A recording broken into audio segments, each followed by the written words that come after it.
আসসালামু আলাইকুম, কেমন আছেন সবাই? আজকে আপনাদের সুন্দর একটা কার্টুন থিম কেক নিয়ে এসেছি। এটা একটা শঙ্কা কেক ছিল, মানে 8। তো আজকে এই কেকটাই আমি আপনাদেরকে প্রসেস করে দেখাবো। এটা দুইটা ফ্লেভারের মধ্যে আছে। তো চলুন কাজের প্রসেসে চলে আসি। একটা চকলেট আর একটা ভ্যানিলা, দুইটা কেক মেক করে নিয়েছি। এই দুটাই কিন্তু 2.5 পাউন্ডের ছিল। 6 ইঞ্চি মোল্ডে বেক করেছি, আর আমি বোর্ড নিয়েছি হচ্ছে কি 12 ইঞ্চি। তো আমি সুন্দরভাবে, যেহেতু আমি একটা শঙ্কা কেক বানাবো, তো আমি শঙ্কা কেকের জন্য আমার মাঝখানটা কেটে নিচ্ছি, না হলে আমি 8টা বানাবো কীভাবে, তাই না? তো আমি সুন্দরভাবে কেটে নিচ্ছি আমার কেক দুটাকে এবং সুন্দরভাবে স্লাইস করে নিব। তার আগে বলে নিই, আমি চট্টগ্রাম থেকে কাজ করতেছি। আপনারা আপনাদের পছন্দ মতো কাস্টমাইজ কেক অর্ডার করতে পারবেন আমাদের পেজে। অবশ্যই একটু সময় নিয়ে অর্ডার করবেন। তো আমি ভ্যানিলাটা কেটে নিলাম, তারপর আবার চকলেট কেকটাও কেটে নিচ্ছি।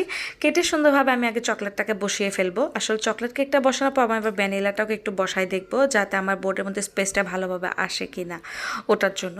তো আমি চকলেটটা সুন্দরভাবে বসিয়ে আমার প্রথম স্লাইসটা বসিয়ে দিলাম। সুন্দরভাবে আমি এগুলোকে ক্রাম কোট করে নিচ্ছি। আসলে অনেক কষ্টের এবং ঝামেলা